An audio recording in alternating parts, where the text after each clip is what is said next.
Welcome to another episode of the No Labels, No Limits podcast. I'm your host, Sarah Box, and I'm thrilled to have you here with us today. Now, before we dive into this episode, I want to take just a moment to share something special. As many of you already know, I like to ask our guests what they've learned from a previous podcast guest. And for me, it's incredible to hear their insights and how they've applied those lessons to their lives and work. I do that also because I want the previous guests to know that their story has resonated with somebody, because often we try to help people in the world, or we're interviewed or things happen, and we just never know who may or may not be touched by it. So we've gone back through many of those comments, and we're including them in today's podcast specific to this guest. I call them the golden nuggets, and you'll be surprised to learn what has stood out to others from this episode. And I hope that it will inspire you, or maybe let you hear something a little bit differently than you would if you were just casually listening to the episode. So it's a reminder from me to you that your message and your story matters also. And you just never know who or when it will resonate and help somebody you'd likely never have met. With that, we'll get going. And after the episode, we'd love to hear from you. Share your thoughts and insights and takeaways from this episode with us. Enjoy the listen.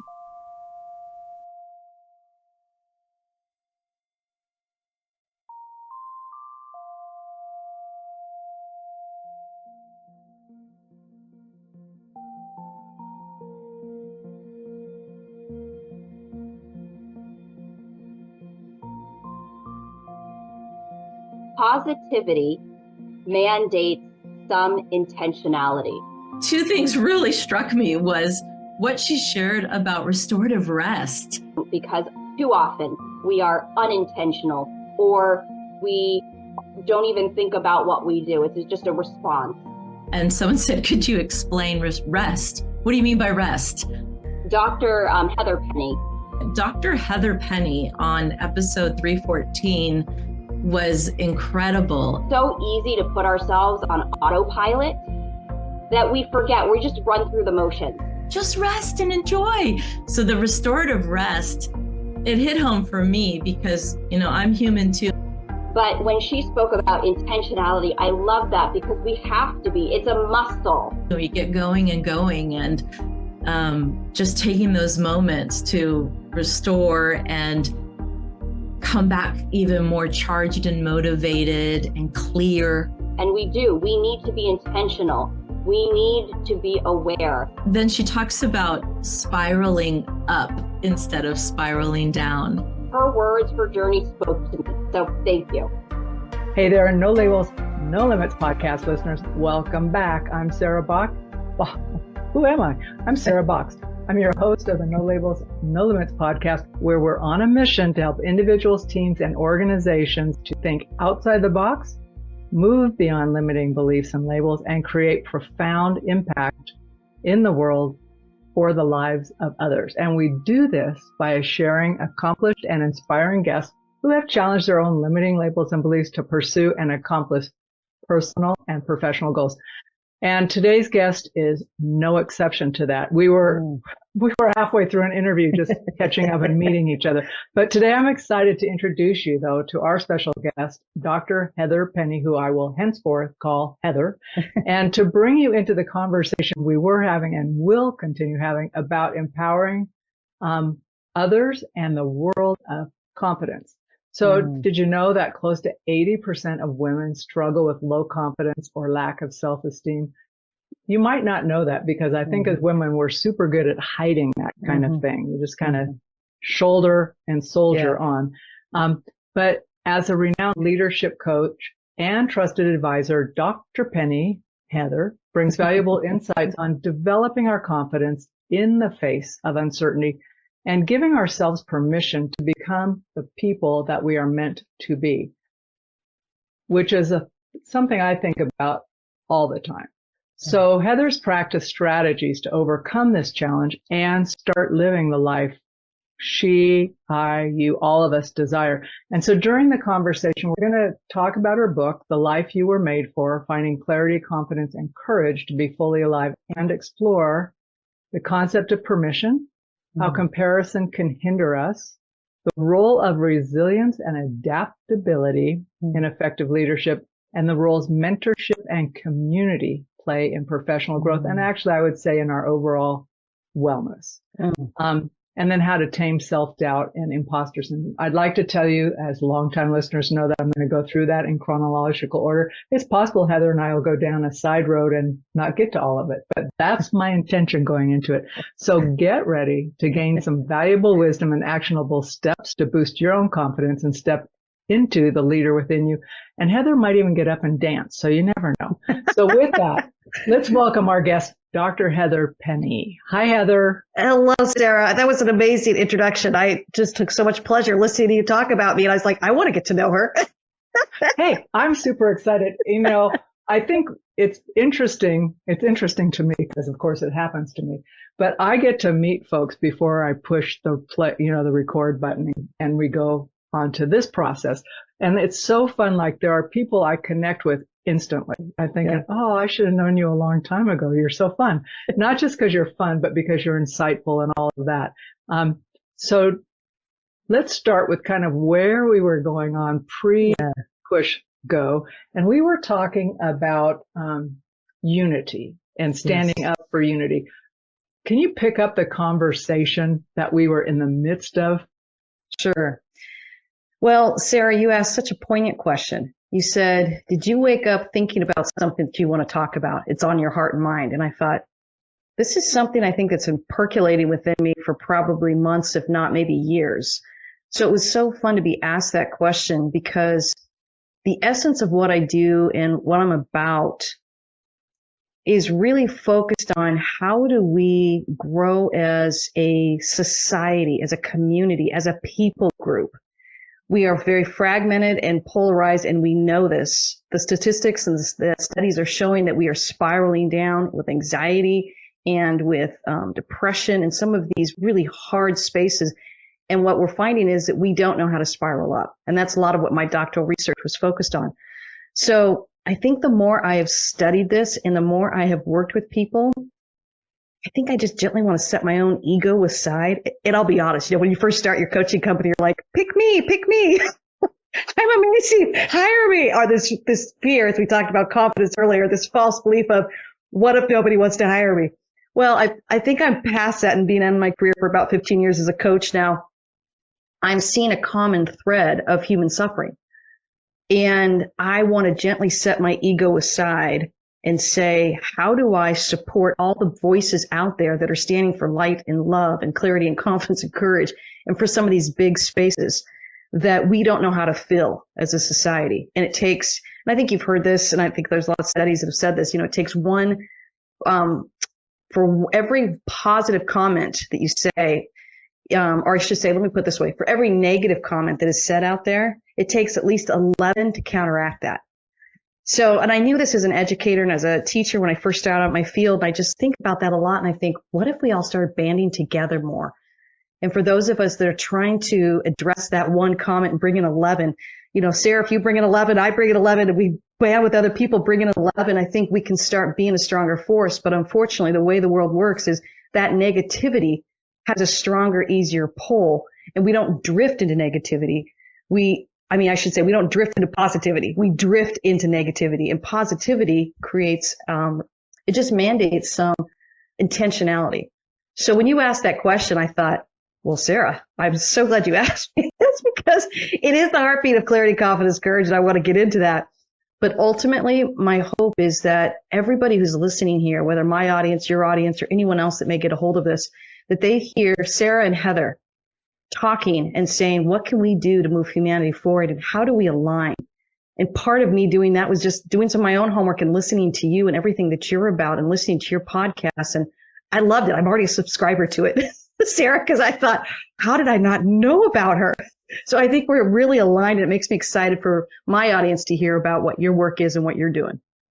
Well, thanks for that. I feel the same way. And we were laughing before we went live about how this whole, and networking really isn't what it is. It's something different. It's I would say it's heart working. It's like you meet someone and you get what they're about. And really for me, it's almost on a vibe level. Right? I'm thinking, oh yes, I'm a coach and a consultant, but I do go on vibe quite a bit.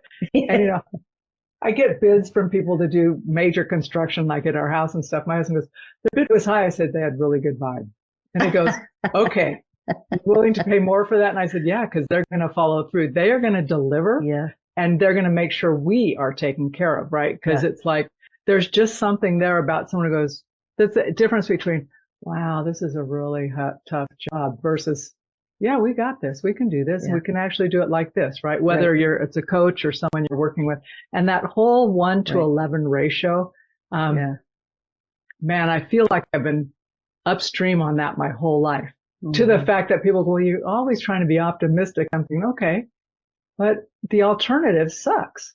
Yeah, it really does. It does. And it takes, honestly, there are days you just go, yeah, that's terrible news. And I've had to tell people, don't tell me that stuff. I don't want to know how that happened. I know it happened. I don't need the details, the gory details, because honestly, I'm so sensitive that I can feel it happening. So I'm all about people who are just like, okay, it's real. I'm not about denying what's going on, but also not buying into the strum and drung of it. Like, it's like, oh, it's never going to be better again. Because I search out, this is the trick. I search out people who counteract that message every day. I try to find a lesson from someone, whether I know them on another podcast or whatever, and go, okay, what can I learn from them today in a half an hour or something that just shifts my thinking? Yeah. Which brings me back to asking you, talk about the spiral. And I'll remind me when you're done talking about the spiral, I'll share something this gentleman said about a spiral that I thought was super interesting.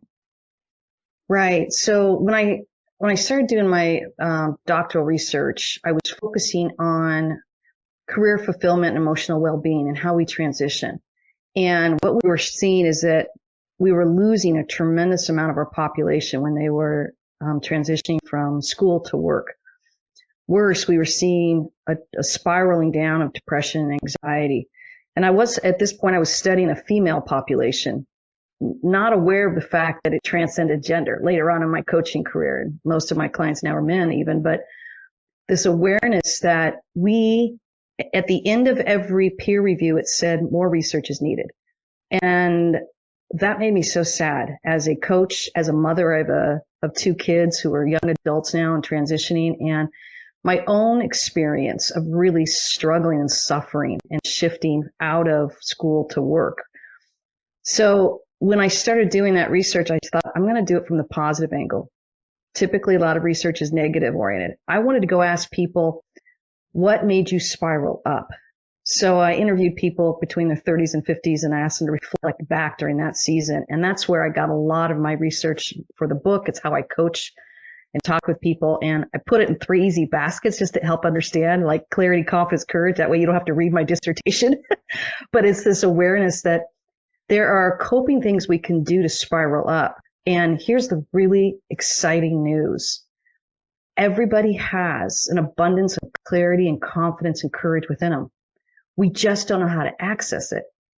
And if we're dealing with those 11 negative comments over and over and over, and we're dealing with that on a daily basis, or I should say we're dealing with that one negative comment, we need 11 to counteract it, but we only have 1 or 2 coming in at a time, you can see that our spiraling down is not catching up with our ability to spiral up.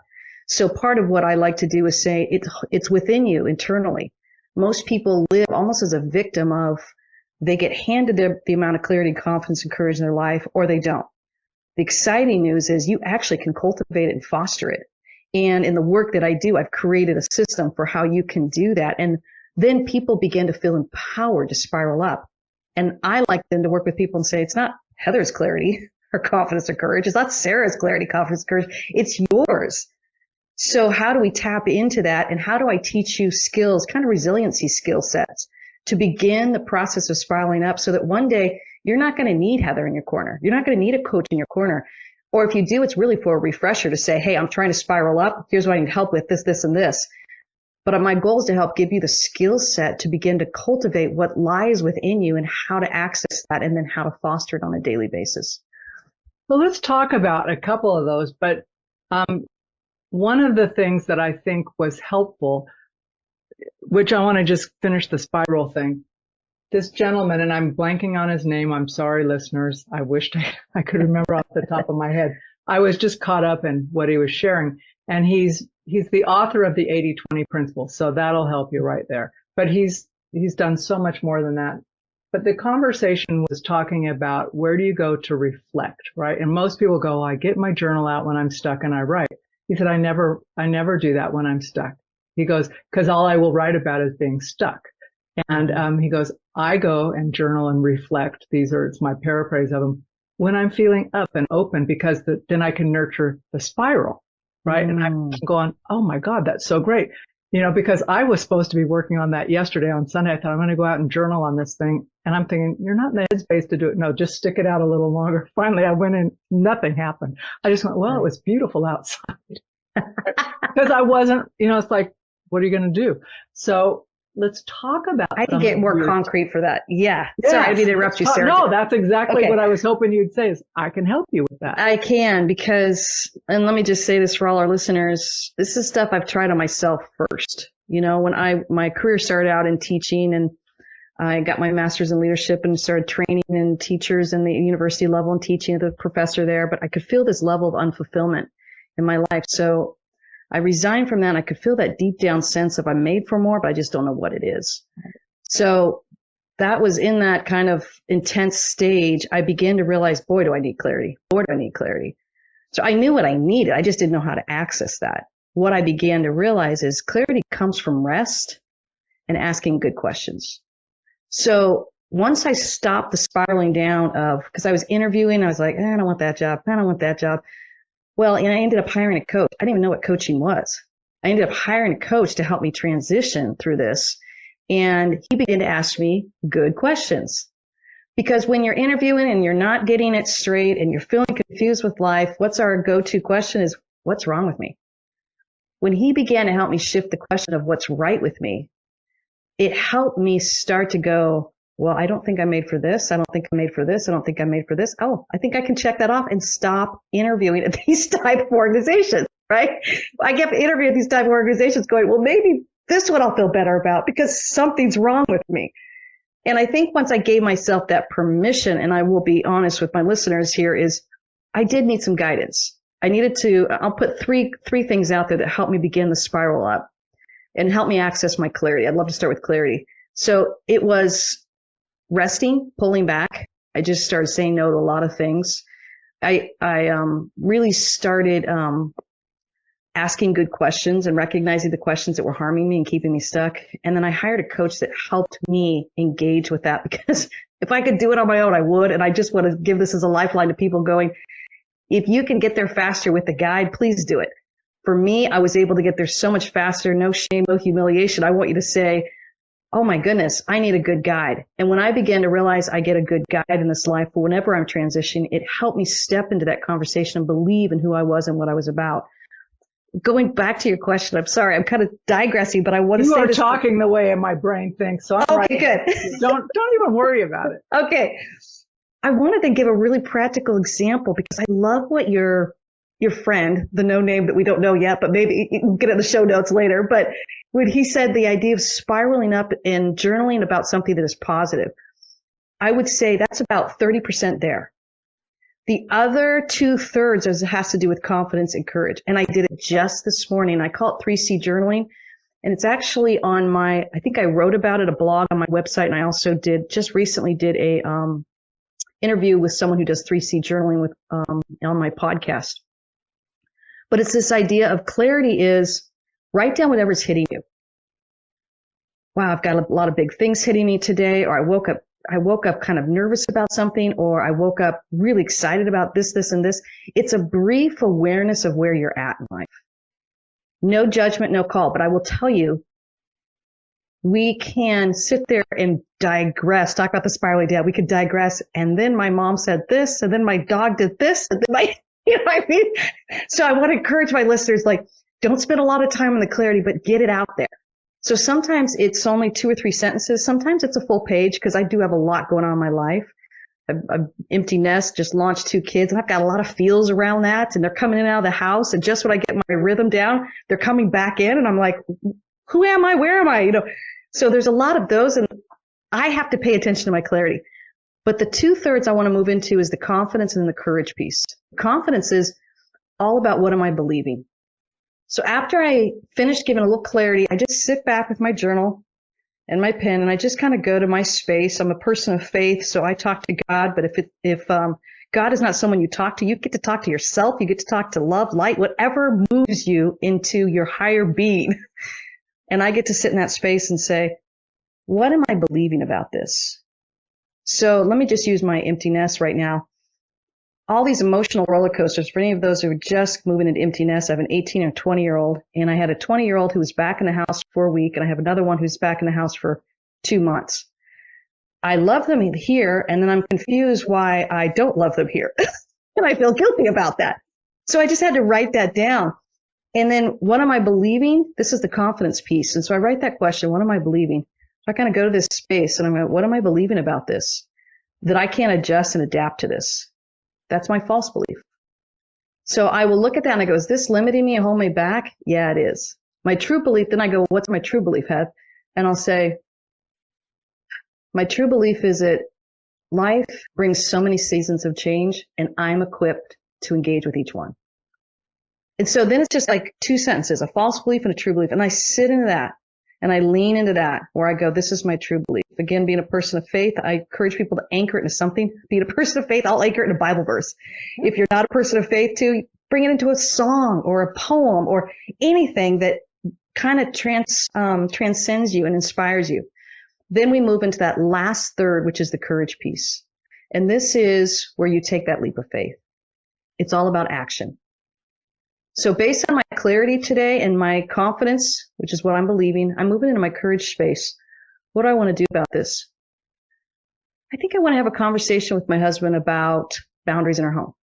I think I want to have a conversation with my son and take him to dinner and just enjoy hearing about what he's doing in college. I think I want to spend time with my daughter and take her paddleboarding. I mean, these are literally things I did the last couple of days. I think I'm going to cancel this appointment because she surprised me and came home, and she's more important than this appointment. And I know I'm going to disappoint this person, and I hate disappointing people, but this is where I'm at in life. My season of life is not real consistent, and I'm going to go with it. I'm going to embrace it. And if people are struggling with that, I get to own it and apologize, but I don't get to take full responsibility for the fact that I can't live the life I want with an 18-year-old or 20-year-old coming in and out of the house. So these are then things you can see where the clarity, confidence, and courage moves me through it. I can do this now, and most of my clients, they'll do it in 5 or 10 minutes. I also want to say those seasons when you're going through a hard space or a hard time, it may take you an hour, hour and a half, and that's good too. But now you're equipped with a tool for how to get into that head space and that heart space to go after your clarity, to go after your confidence, and then go after your courage. That was a lot, Sarah. No, I love it. I do. And what's so funny to me is like I have an older business card, but on the back it just says clarity. Clarity. I have 3 things. Clarity in this case when I'm working with clients, clarity, strategy, and accountability. But without the clarity, we spin. Yes. We just spin. So we either spin in the false stories, right? Yeah. The false labels, the false beliefs, it's just all that stuff. And then it is a downward direction, right? Yep. So I love that. And I really like those journaling prompts and the fact that it's succinct, unless you have a day where it's not. But it just takes that it takes the imaginary mind and says, whoa, slow it down, slow the roll. The other thing that I love that you said is that you decided at this point, not this today point, but that you needed to step back, slow down a little bit, right? To regain your own clarity, get a coach.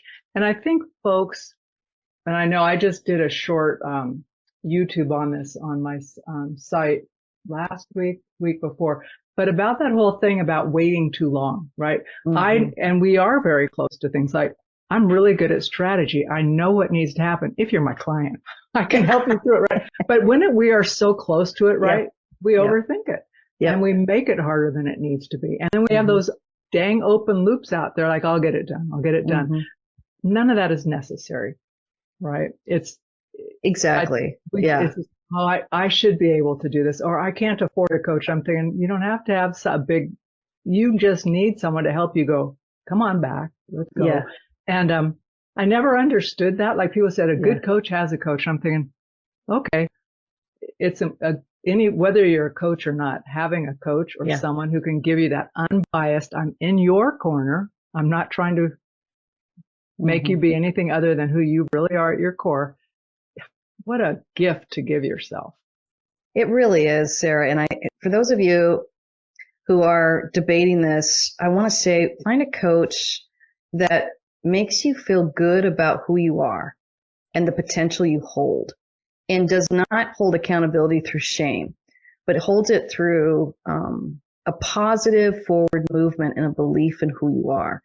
And there's really good coaches out there, and there's not so good coaches out there. And I've heard stories of both, just like in any profession. Sure. And I think I just want to encourage anyone who's listening, don't be afraid to interview your coach and say, yeah, I think this is a person who's going to be a good fit. I felt empowered every time I left that conversation. Yep. And I do that with new clients. It's like, you know what? I know you think this is a good idea, but what if I'm not a good fit for you? Right. And if I'm not, I know people I can recommend you to. I'm not shy about saying, you know, I actually think so-and-so might be a better fit, you know, if you want me to connect you kind of thing. So yeah, you're so right about that, Heather.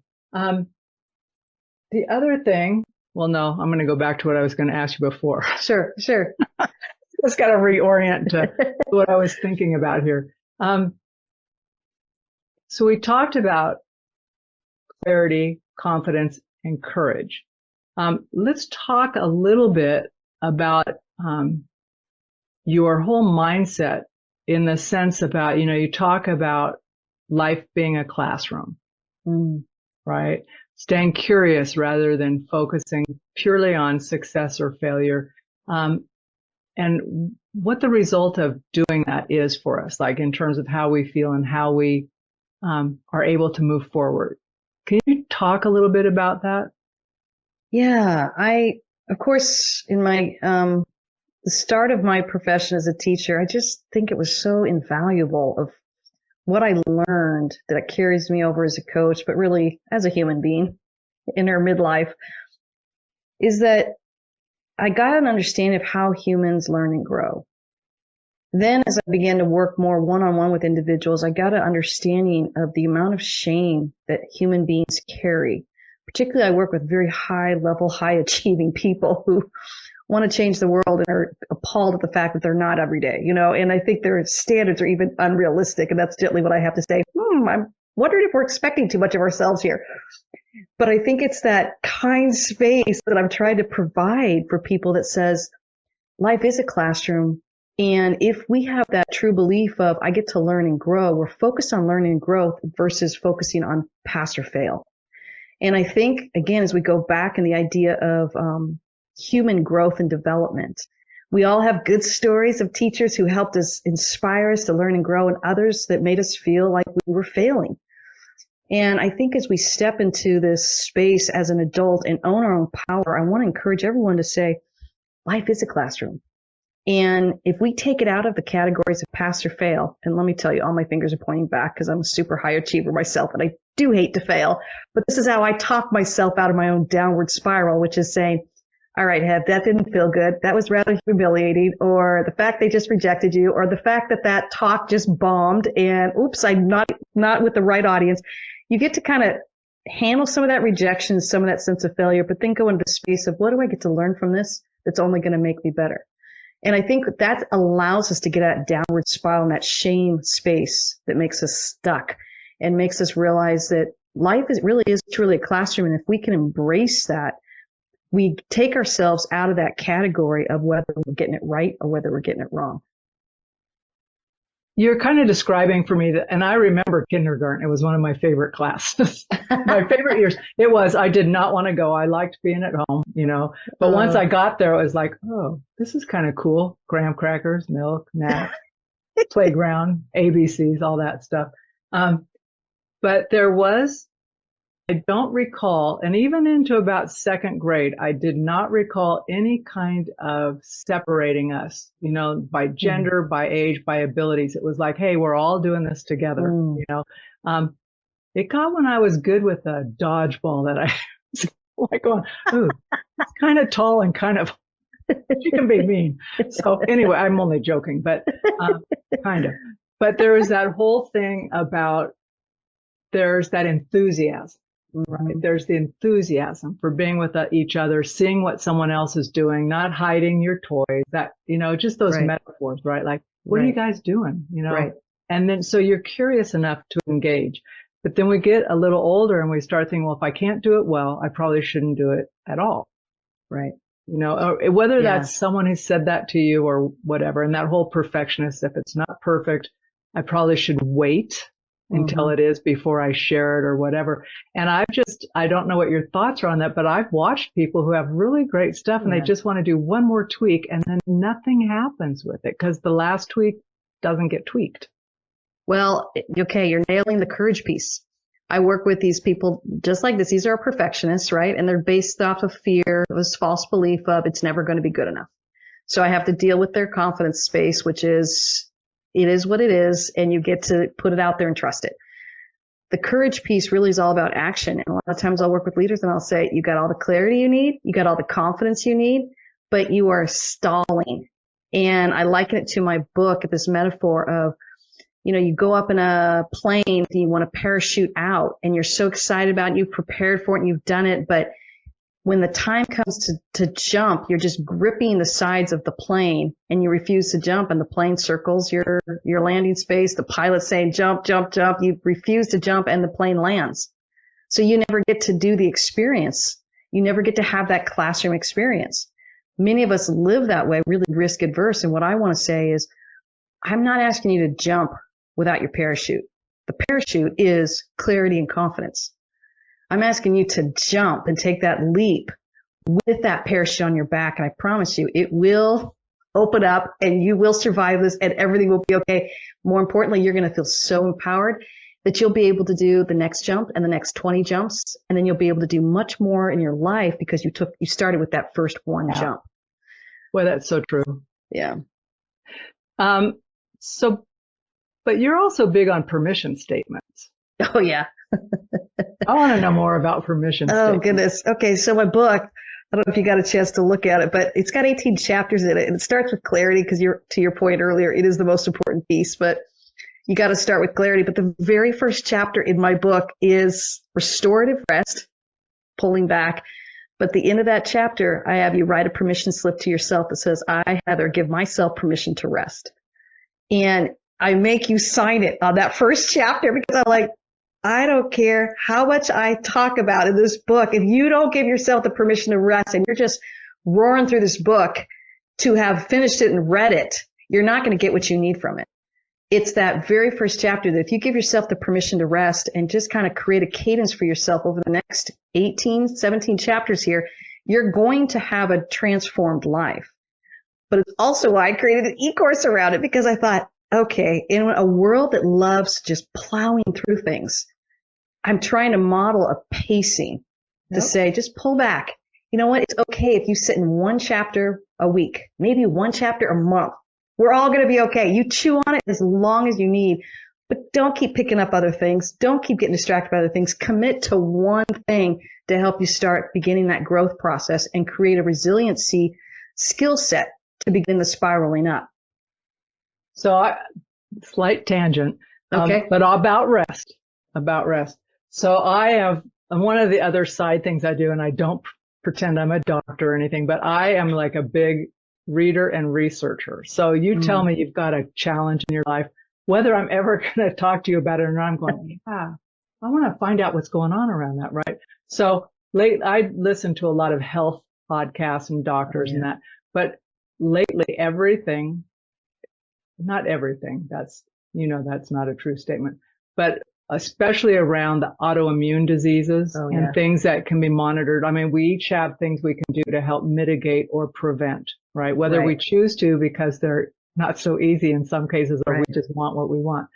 But rest and the damage that does physically to us is the lack of it, right? And this one doctor, he said, if you could only do one thing, you got to start getting good rest. I don't mean just be in bed longer, but good rest. And then he went on to talk about, like less, do less, slow down, right? We're not made to be in this constant hyper thing, you know, and then all the endocrine system, which I love that stuff. I don't go to the podcast, but I love it. I would do a little bit of everything.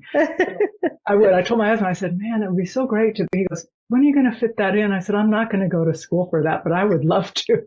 You don't need to. Just keep researching. Yeah. Well, it makes me a better patient. Yeah. You know, when I see my doctor, he says, well, I don't know if we need that. I said, but I really think, what about this? And he looks at me and goes, I'll order it. We're going to have a similar conversation in the week or two coming up because I've done more research. But at any rate, so when we think about rest, I love that you have that in that first part, right? Because if we're not slowing down and we don't take the time, how do we ever set ourselves up for the one thing? And you also talk about cutting back on how much we're doing, right? You said focus on one thing. Right. Well, in my book, I talk about it. I don't mean to keep referencing my book. I just want to say in my work, do it because it helps me stay focused. All right, good. Okay, good. In my book, then, I took all my years of coaching and tried to put it in 6 different chapters for clarity, 6 for confidence, 6 for courage, and how I coach my clients. But the reason I started with chapter 1 with restorative rest, and I use this term, I kind of coined this term, restorative rest, and I use the rest and restorative is all capped. So it looks like restorative rest. And I'm trying to emphasize restorative rest is mind, body, heart, spirit. And I talk about this in my book too, I was at a keynote speech and there was about 250 in the room, and literally this woman raised her hand and said, what do you mean by rest? And I've never been interrupted in a keynote. I was like shocked, and then I was like, well, now I'm so curious. I'm going to interrupt myself and say, question. Please, why are you raising your hand? I'd love to know. But it was so significant for me, and that's when it hit me. And this was early on in my career as a coach. I glossed over it of just the importance of rest. But she literally wanted to know, and she was hungry for it. And that's when I realized I had to define it. And then I've worked internationally, particularly with Latino cultures and down in Central America and also in Belize. But I realized how fast we run in North America. And I was like, of course, I'm going to have to explain restorative rest. We're also one of the biggest countries right now that is struggling with depression and anxiety and spiraling down. And we know this. And the research keeps telling us. What I want is more voices out there. And this is where I'm hoping that we can start uniting more as a society of, well, how do we stop the spiraling down? More importantly, how do we start a spiraling up? It starts with restorative rest. And so I've had to define that, and I use the allegory, and it's in my book as well, but I also created a picture book off of it. It's with this little girl who gets given a bracelet. And she's given this bracelet, and she loves this bracelet. It makes her feel cherished and loved. But over the years, as she grows older, she gets more and more bracelets. What happens, these bracelets run all the way up to her arms, up to her shoulders, and she's like walking around with all these bracelets that are weighing her down. What does it do? It prevents her from doing 2 things. 1, jumping on her tire swing that she loves to do and running around in nature. Second thing it prevents her from doing is flying into the stars and hearing the voice on the wind that helps remind her who she is. And it's a simple allegory, but I can't tell you how many people come to my conversations that will say, okay, Heath, I need help with my bracelets today. Yeah. I need help with my tire swing. I can't find my tire swing. I will get pictures sent to me from all over the world with, here's my tire swing. Here's my tire swing. I'm telling you, people are so creative. The tire swings that I get to see are crazy, and they're so cool. And I love humans where I go, that would not be my tire swing, but I'm super glad it's yours. Or I never thought about that one. What a tire swing is. Okay. I just got this one. I work with some pilots, and he flies a lot for work, but he was losing the love of flying. I said, well, what do you love doing most? Like, what feels like a tire swing that makes you feel free and alive? He goes, honestly, it's flying. I go, but you sound like you're kind of burned out with work. He's like, yeah, but I just love flying. And he has his own plane. He goes, I think I want to go flying and do camping trips with my airplane. I go, well, that's an amazing idea. So throughout his trip, he would send me pictures of where he was, where it wasn't been work related. So his love for flying, even though he loved flying, he was getting burned out with having to do it for work, and he wanted to own it again for his own personal enjoyment. That's just one example. Another one is like this woman, I remember she was going through a significant transition of wanting to leave her work as a special ed teacher. And she's like, I love these kids, but I'm feeling guilty that I don't want to be doing this anymore. I'm overwhelmed. It's hitting me. And I said, nothing wrong with that. Set the shame aside. Let's talk about what you really want to do. She couldn't figure out what she wanted to do. And I said, well, let's take a beat. Let's take a rest. What do you want to do to take a restorative rest? She said, I'm going to go learn how to knit with these nuns on an alpaca farm. I said, that's awesome. Send me pictures. Still, the next couple of days, I got these pictures of her. And sure enough, she came back with this clarity of saying, I know what I want to do. She resigned from her job, finished out the teaching year, resigned from her job, went back to school, became an environmental scientist, and started urban gardens in her area. And I thought, wow, her tire swing is what gave her that clarity. Her tire swing was a restorative rest. And I think the more I work with people, I really try and define it. Restorative rest is not only mind, body, heart, and spirit, but there's two types that we need. We need an active rest, which is like a tire swing. We need a contemplative rest, which is like journaling time, and that's time under the stars. So how I define that in my book is I tell people, I go, humans are complex. This is why we're spiraling down, because we aren't giving ourselves the permission to rest restoratively. And it takes some intentionality and it takes a little bit of work, but it's so worth it once we do. It just feels counterintuitive. We don't know what we're doing. Well, let's run faster. Let's do more. Let's make a bigger list. Let's go back to school. Let's go do all these different things. And I'm like, well, maybe, but you jumped right to the courage, which I don't doubt that you have. What I don't see is your clarity and your confidence in play. You're not asking yourself good questions in the clarity space of, am I tired? Once I ask people that, they're like, I'm exhausted. And I go, it's probably not a good time to create more action steps. Let's pull back. But it's getting like, and I had another woman say to me, am I allowed? And we both got laughing because she knew she was allowed, but you could tell. But that's such a serious question. Yes. No one had ever told her that. Yeah. There's the intellect. We know we're allowed, right? Because there's enough people like us out there saying it's okay to take a step back, take a beat. Life is, as you know it, is not going to stop. But there's the other part that says, what happens if I do? Yeah. Right. Will I, whoever I am or have been, will I no longer be useful? Will I no longer be significant? And what if, when I take a step back, I can't step up again? Right. Right. I mean, those are, I know they were for me at one time and for other people I've coached and worked with. Those are like on what if this happens? And I'm thinking, well, here's the deal. You can either allow yourself space to rest and see what happens, or you can wait until you haven't rested, and then you're going to get forced to rest. Something will happen because you can't produce or show up at that all velocity without some pushback of some sort, whether it's welcomed or forced. Right. So true. And again, to get more practical for our listeners, I call it the Thrive Plan, and it's also in my book, but it gives you really a practical framework for how to create a restorative rest cadence. And it's something daily, which should be around an hour, something weekly, which would be a couple hours, something monthly, which should be about a half a day, and then something annual, which is a couple overnighters. So you're doing, and I'm just getting ready to go on my me retreat. I call them me retreats. I've done a podcast on that too, a me retreat this weekend, because I can feel like, okay, I've done the daily, the weekly, the monthly, but I'm feeling that little bit of that fatigue coming on. I go, you need that annual. And that's the one that's a little harder for me to actually clear my schedule and leave for a couple of days just for me. It goes back to that. Am I allowed? Can I do this? Will the world fall apart? And I'm like, the false belief is the world will fall apart, right? The true belief is everyone's going to be fine without you. And it's funny because when you get sick, or something sick, your first thought is not like, especially when you're like out, you can barely get up to drink water, right? You're not going, oh my God, the world's going to fall apart. You're thinking, oh my God, I might die, right? This is so uncomfortable. Right? So I'm thinking, if you can let go to heal from the flu or something, you can let go to give yourself some time to rest. So true. Because your spirit's dying. Yes. Yeah. Oh, we are so there for each other. Let's talk about platforms and how you think, I know before we pushed record, I was telling you that it was so synchronous for me, or so much synchronicity, that you brought this up pre-interview because I just finished a conversation with one of my colleagues plus a gal I met last week that was same. It's like, how do we support these voices who are all trying to support the upward lift to counteract that whole insidious, like, if you don't do this now, you will fall apart, kind of the push fear. messaging. Yeah. So what are your thoughts about that? It makes me think of a concrete example.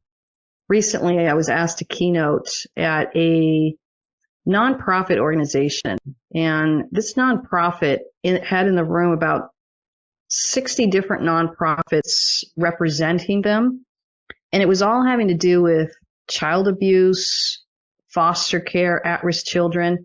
And as an educator and as a parent and even as an educator working with at-risk, this has just really been a heartbeat of mine. And so this nonprofit, their role really was to bring all of these nonprofits together to see what they were doing. And they asked me to be the keynote. And I thought, I don't want to be the hero on stage. This would be wildly successful for me if I got off that stage and every person in that room felt like the hero, because they really are these unsung heroes that are facing these, to your point earlier, these hard stories that wear on our spirits, right? Like I can only take so many too, where I'm like, I'm out. I'm debating whether I can go see that Freedom human trafficking movie. I'm like, do I have what it takes to watch that? I want to, but it's that awareness of we're all moving in this together. And so when I got up to speak, I just asked everyone for a few minutes. I said, write down everything you're inviting in.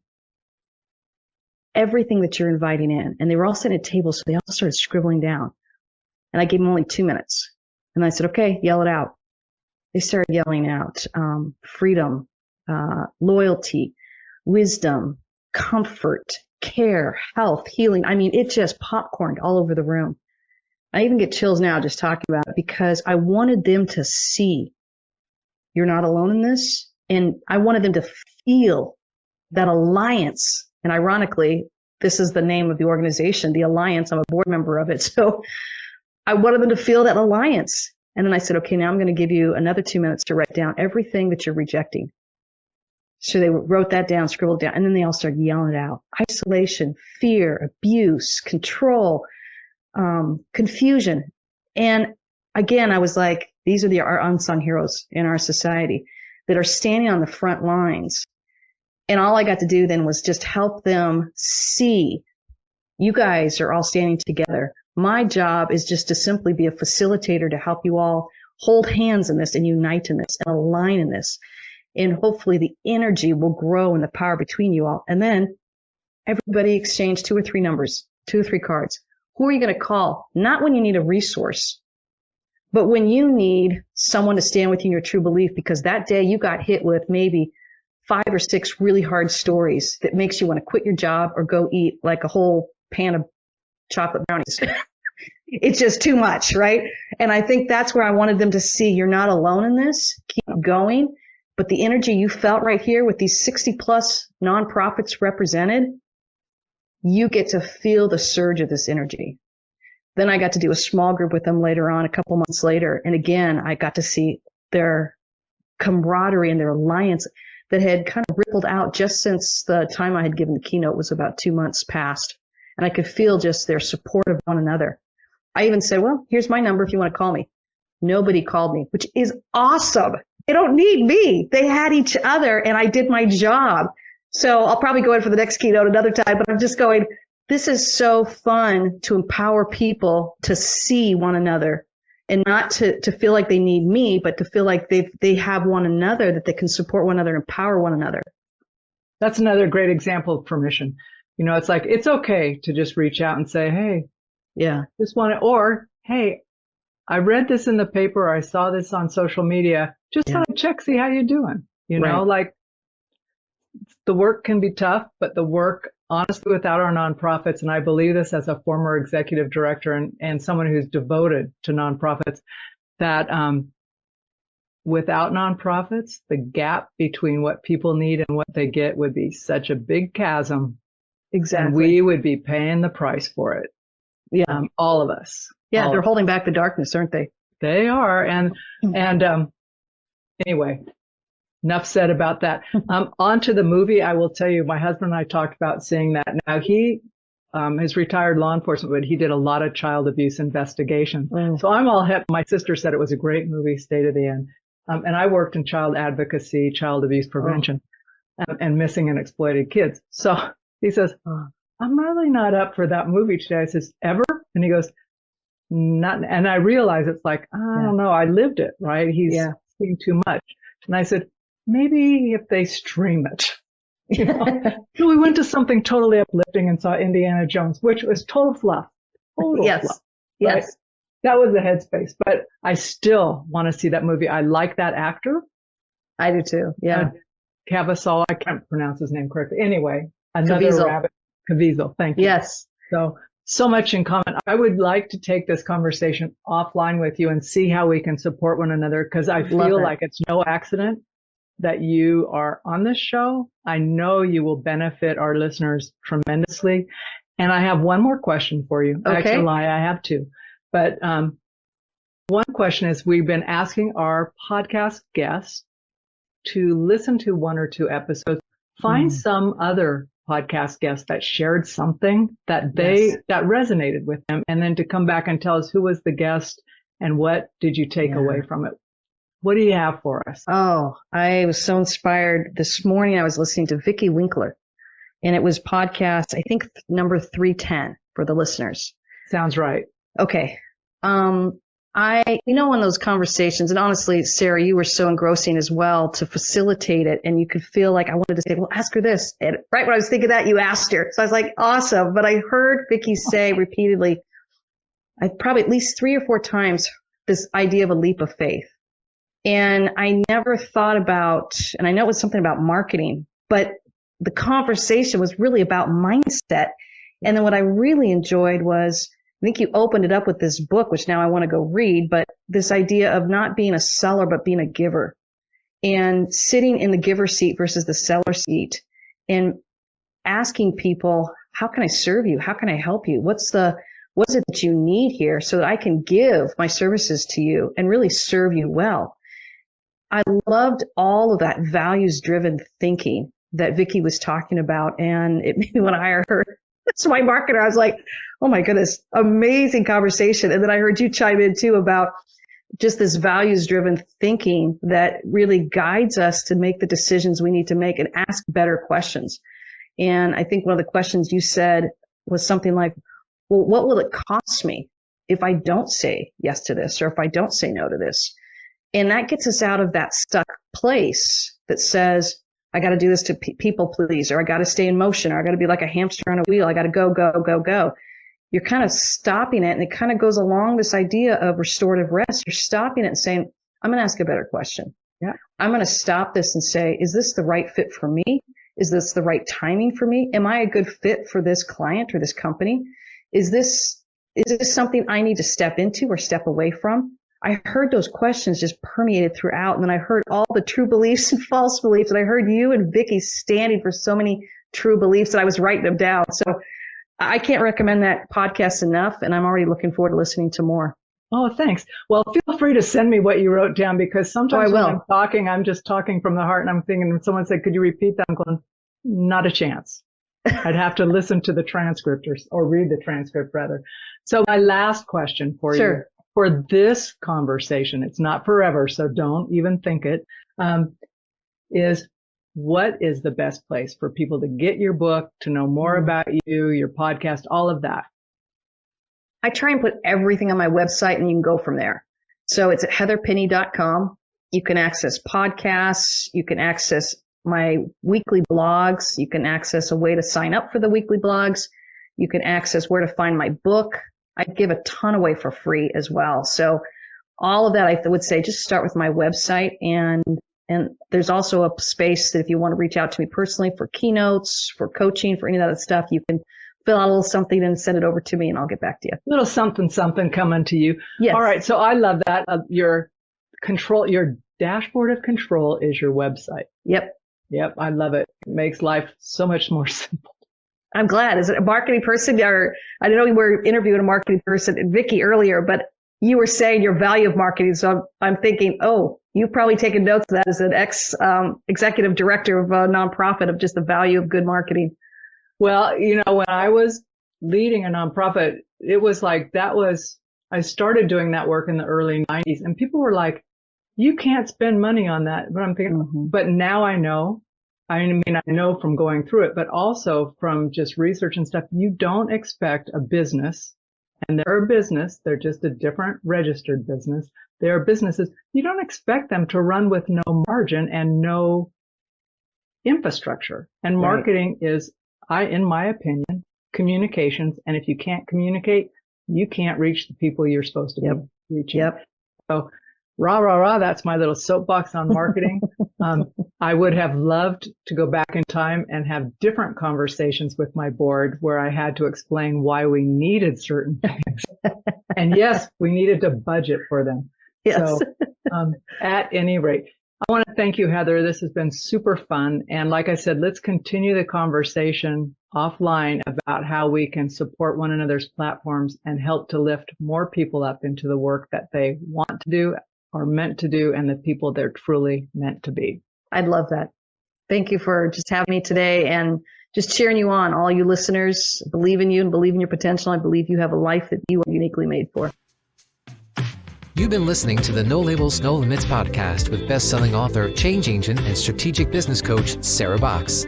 You can grab the show notes and find out how to work with Sarah at sarahbox.com/No Labels, No Limits podcast. We'd love this podcast to reach as many people as possible.